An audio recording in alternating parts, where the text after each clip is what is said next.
Hola muchachos, el día de hoy nos vamos a ocupar del momento de torsión o torca. Este es un vector y se define como el producto vectorial entre la distancia y la fuerza que se está aplicando en algún punto. Cabe mencionar que en este momento no nos ocuparemos del carácter vectorial de esta operación. Cabe mencionar nada más entonces que la torca la vamos a distinguir como el producto de la distancia por la fuerza y el ángulo que se genera entre estos dos. Por otro lado, para saber en qué dirección va el tercer vector o el vector de torca que se va a estar generando, si este es el radio y este es la fuerza, la torca va a ser un vector que debe ser perpendicular al plano donde viven el vector distancia y el vector fuerza. Ahora, si hay un ángulo que se genera entre ellos, yo podré saber la magnitud del vector de torsión o de la torca a partir del producto de las magnitudes por el seno del ángulo entre ellos. Del carácter vectorial y de la operación que estamos utilizando, que es el producto vectorial, nos ocuparemos en otro video. Ahora, este momento de torsión o torca básicamente nos está diciendo cómo es que se da el giro cuando aplicamos fuerzas con cierta distancia a un punto que vamos a considerar fijo o al centro de nuestra rotación. Entonces, cuando estamos hablando de esto, pues tenemos que recordar que hablamos de movimiento y eso nos debe remitir obviamente a la segunda ley de Newton. La segunda ley de Newton nos decía cómo se iba a mover un objeto de forma traslacional cuando yo aplicaba una fuerza y eso me iba a generar una aceleración. La torca me va a generar una especie de segunda ley de Newton para el giro. Entonces yo sé que la sumatoria de la torca va a ser igual al momento de inercia por la aceleración angular. En este sentido, y al menos lo que vamos a hacer en estos ejercicios, vamos a considerar condiciones de equilibrio. Y estas condiciones de equilibrio me van a requerir que la sumatoria de fuerzas sea igual a cero, es decir, que no haya movimiento traslacional, y que la sumatoria en la torca sea igual a cero, es decir, que no tenga movimiento de rotación. Ahora, cuando nosotros resolvemos ejercicios que involucran fuerzas que pasan por distintos puntos, es decir, cuando nosotros estamos hablando de un objeto en el cual nosotros podemos fijar un punto y vamos a ver cómo gira según las fuerzas que se aplican F1, a lo mejor por acá se aplica una fuerza F2, aquí la distancia era R1, ya que la distancia era R2. A mí me conviene comenzar siempre por la condición de equilibrio sobre el giro. ¿Por qué? Porque si yo comienzo con la sumatoria de fuerzas, puede ser que al no estar considerando que se ejercen a una distancia diferente, me dé como lugar a una contradicción, pues yo pueda cometer por ahí algún error al no saber cuál es la distancia a la cual se están ejerciendo dichas fuerzas. Porque cuando aplicamos la ley de Newton la aplicamos sobre todo un sistema y ese sistema lo consideramos como si fuera únicamente un punto, es decir, consideramos que todas las fuerzas están pasando por solamente el mismo punto. Entonces aquí consideramos primero la condición en la que estamos viendo que las fuerzas no son exactamente pasando por el mismo punto. Ahora, entonces ya aclaramos esta idea. Tenemos que comenzar por que la sumatoria de torcas sea igual a cero. Esto tiene que ser respecto a un punto arbitrario, es decir, la sumatoria de torcas tiene que ser igual a cero, no importa si el punto que yo estoy tomando es este, o a lo mejor lo tomo por acá, o lo tomo por acá, eso no debe importar. La sumatoria de torcas respecto a cualquier punto, a un punto arbitrario en mi sistema, debe ser igual a cero. Y eso lo vamos a ver más claro con el siguiente ejercicio. Entonces, supongamos que yo tengo una viga uniforme que pesa 300 newtons. Recordemos que no es lo mismo peso que masa. Entonces aquí me están diciendo cuál es la fuerza con la que la gravedad está atrayendo a esta viga, ¿no? Tiene un peso de 300 newtons y sostiene además un peso de 500 newtons, que es este que nos presenta aquí, ubicado a 3/4 de la longitud total de la barra si nosotros comenzamos a medir desde el punto A. Es decir, a partir de este punto, este peso que dice que mi viga está sosteniendo está a 3/4 de su longitud total. ¿Qué es lo que me piden encontrar? La magnitud de la fuerza ejercida sobre la viga por el soporte A y por el soporte B. Vamos a analizar este ejercicio. Resulta que hay dos palabras importantes. Primero me dice que es una viga uniforme. ¿Por qué me dice que es una viga uniforme? Porque eso me permite comprender que el peso va a estar ubicado, o lo voy a ubicar como una sola fuerza, que está justo en el centro de mi viga, es decir, tiene un centro de gravedad. En este caso, este peso es de 300 newtons. A este peso le voy a llamar WV. Y a este de acá, que son los 500 newtons, le voy a llamar W nada más. Y este va a ser de 500 newtons, como lo dice el ejercicio. Además, como nosotros ya habíamos mencionado, como está en el centro de gravedad, esto está justo a 1/2 de la longitud de mi viga. Cuando me dicen que tengo un sistema uniforme, una viga uniforme, un cuerpo uniforme, en este caso me están diciendo que el centro de gravedad está justo en el centro geométrico de mi figura. Por eso el peso lo puedo ubicar justo a la mitad de la viga. Pensando en eso, podemos trabajar con lo que habíamos visto. Estamos tratando de encontrar cuáles son las condiciones de equilibrio. Si se fijan, pues en este caso mi viga está totalmente quieta, ¿no? Entonces, con eso podemos encontrar cuáles son las fuerzas que esta viga está generando hacia acá, o cuál es la fuerza de reacción que se genera en el punto A y cuál es la fuerza de reacción generada en el punto B. Yo les comentaba que siempre conviene comenzar con la sumatoria de torcas o con la condición de equilibrio para el giro. Pero vamos a ver qué pasaría si yo igual decido comenzar con que la sumatoria de fuerzas es igual a 0. Pues veamos, ¿qué fuerzas tengo en este sistema que estamos analizando ahorita? En ese sistema voy a tener la fuerza de reacción en A que apunta hacia arriba, la pongo positiva, menos el peso de la viga que apunta hacia abajo, lo pongo negativo, menos el peso de mi objeto, que solo lo puse como W, más la fuerza de reacción en B. Y todo esto tiene que ser igual a 0. ¿Cuál va a ser el problema? Fíjense que tengo una ecuación y tengo dos incógnitas.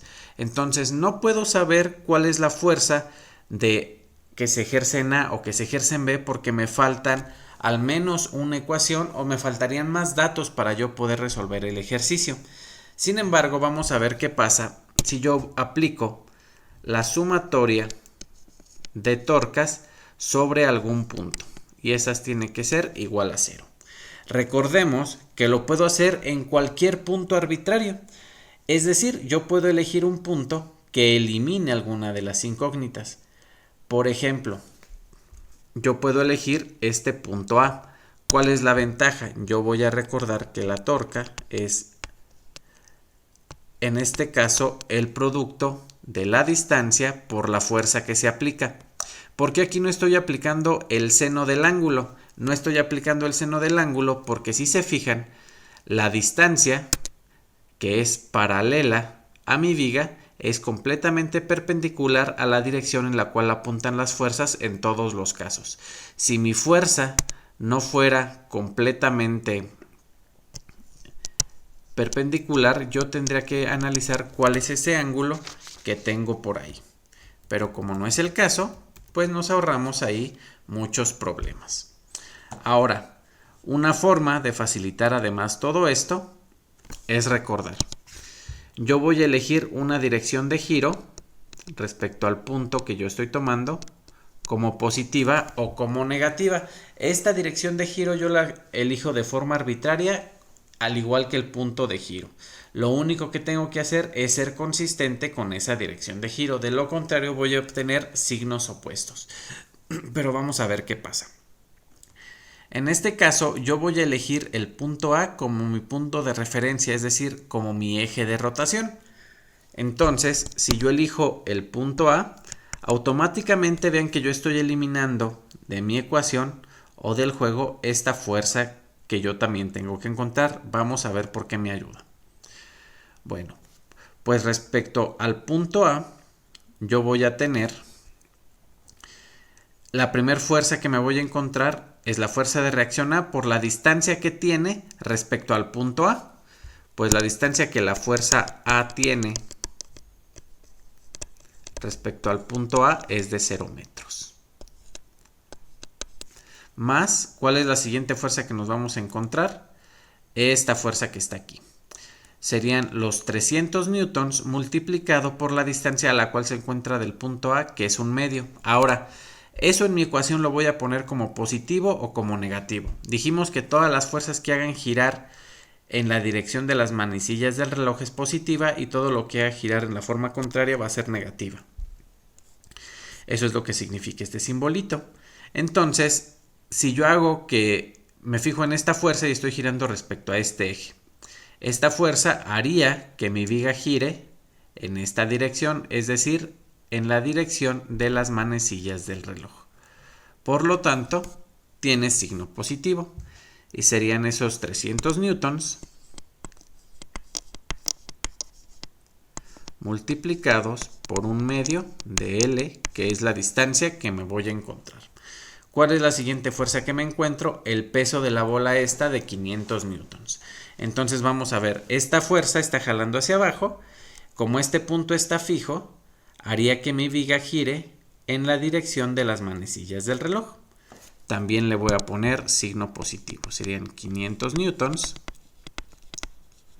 multiplicado por 3/4 de L. Y ahora nos encontramos con la última fuerza que está en mi sistema. Esa última fuerza que me voy a encontrar es la fuerza de reacción en el punto B. Como yo me puedo fijar, este punto está fijo y esta fuerza está empujando hacia arriba, es decir, haría que mi viga empiece a girar en esta dirección. Eso quiere decir que va en el sentido contrario a las manecillas, por lo tanto, le voy a poner signo negativo. Sería la fuerza de reacción en B y está a una distancia L del eje de rotación. Y no se me debe olvidar que esta suma debe ser igual a 0. Es mi condición de equilibrio. Listo. Entonces, 0 por cualquier cosa me da 0. Y me queda que esto es 300 newtons sobre 2 multiplicando la longitud de la barra más 500 newtons por 3 entre 4 multiplicando la longitud de la barra, y esta fuerza multiplicada por la longitud que está aquí negativa la paso del otro lado positiva y ya me queda aquí que esta es la fuerza de reacción en B por la longitud. Fíjense que esta longitud y esta longitud que aparece aquí es una cantidad que se repite como factor común. Yo la puedo factorizar. Me quedarían 300 newtons sobre 2 multiplicando. De una vez hago esta operación. Bueno, la voy a dejar así. 500 newtons por 3 sobre 4. Factorizo L. FRB por L. Y entonces voy a poder eliminar esta L con esta L. Y ahora, esta operación ustedes la podrían hacer en la calculadora. Yo la voy a hacer un poquito diferente porque no tengo calculadora. Entonces me quedarían 600 newtons sobre 4. Lo único que estoy haciendo es buscar factor común, así que multiplico por 2 arriba y abajo en esta operación. Y acá me quedaría 3 por 5, 15, es decir, 1500 newtons sobre 4. Y esto es igual a la fuerza de reacción en B. Esto me da como resultado 600 más 1500, me quedan 2100 newtons sobre 4 es igual a la fuerza de reacción en B. Y 2100 sobre 4 va a ser entonces 525. Entonces obtengo que la fuerza de reacción en el punto B son 525 newtons. Ahora, ¿qué pasa si yo quiero conocer cuál era la fuerza de reacción en el punto A? Pues ahora sí ya puedo utilizar esta ecuación porque la fuerza de reacción en B ya la conozco. Entonces vean, yo tenía que la sumatoria de fuerzas iba a ser igual a la fuerza de reacción en A menos el peso de la viga menos el peso de la bola esa que estaba por ahí más la fuerza de reacción en B, y esto es igual a 0. Fíjense que este lo conozco y este lo acabo de encontrar, entonces puedo despejar la fuerza de reacción en A. La fuerza de reacción en A va a ser igual al peso de la viga más el peso de la bolita esa que estaba por ahí menos la fuerza de reacción en B. El peso de la viga es de 300 newtons más el peso de la bola es de 500 newtons menos la fuerza de reacción en B, que es de 525 newtons. De aquí vamos a obtener que sería entonces el resultado 275 newtons. Y listo. Ya encontré cuál es la fuerza de reacción en A. A lo mejor alguno me dice, bueno, ¿y yo cómo sé que obtengo el mismo resultado si hago sumatoria de fuerzas que si hago sumatoria de torcas? Pues aprovechando que lo que queremos es aprender a usar la sumatoria de torcas, pues lo podemos calcular también. Nuevamente, yo había definido en este ejercicio que todo lo que vea en todos los giros que van en la dirección de las manecillas del reloj son positivas, y ahora voy a hacer la sumatoria de torcas en el punto B. Y este tiene que ser igual a 0. Vamos a ver cuáles son las torcas respecto al punto B. Entonces, respecto al punto B, la primera fuerza que me encuentro es la fuerza de reacción en B. Y entonces obtengo que la fuerza de reacción en B multiplicada por su distancia es 0. Ahora vamos con la siguiente fuerza. La siguiente fuerza que me voy a encontrar es esta de 500 newtons, que está justamente a una distancia de 1/4 respecto al punto B. Y veamos, en este caso el giro es este. Esta fuerza jala hacia abajo, haría que mi viga gire en esta dirección, que es sentido contrario a las manecillas del reloj. Como estoy girando en el sentido contrario, le pongo signo negativo. Me quedaría menos 500 newtons multiplicado por 1/4 de la longitud de la viga. La siguiente fuerza que me encuentro es la del peso. Este peso de aquí que nuevamente apunta hacia abajo, entonces haría que mi viga gire en esta dirección, que es contraria al sentido de las manecillas, que era la que había definido como positiva. Entonces me quedaría aquí menos 300 newtons multiplicando a 1/2 de la longitud. Y finalmente, la fuerza de reacción en A, que está a una distancia L. Y veamos, este es mi punto fijo, esta fuerza apunta hacia arriba, haría que mi viga gire en esta dirección, que es la dirección de las manecillas del reloj, entonces sería positiva. Y todo esto tiene que ser igual a 0, como ya habíamos visto, 0 por cualquier cosa me da 0. Y de aquí yo voy a poder factorizar, o bueno, primero despejar la fuerza RA. Me queda FRA por L es igual a 500 newtons sobre 4 multiplicando a L menos 300 newtons sobre 2 multiplicando a L. Nuevamente yo puedo factorizar esta L que está aquí porque es factor común. Entonces esta L se me va con esta L y me queda que la fuerza de reacción en A serían 500 newtons sobre 4 más, porque aquí este pasó positivo y este también tenía que pasar positivo.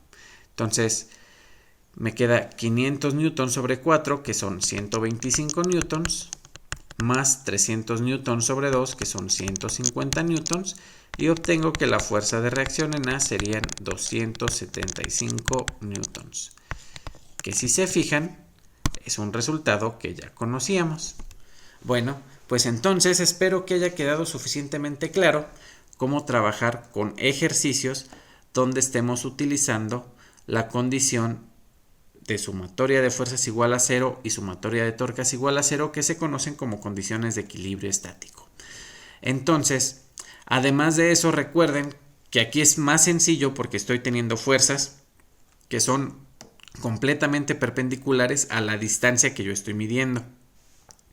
Si yo tuviera una fuerza que no es completamente perpendicular aquí a la viga o al objeto sobre el cual se está efectuando la fuerza, debo tomar en cuenta el seno del ángulo. Eso es muy importante porque lo que hacemos cuando tomamos en cuenta el seno del ángulo, por ejemplo, si aquí yo tuviera una fuerza en esta dirección, tomar la fuerza F por el seno del ángulo es tomar su componente, que sí es perpendicular, y esa es la razón por la cual resulta tan importante. Aún así, en un video posterior abordaremos la idea del producto vectorial desde el punto de vista matemático para tener las herramientas completas.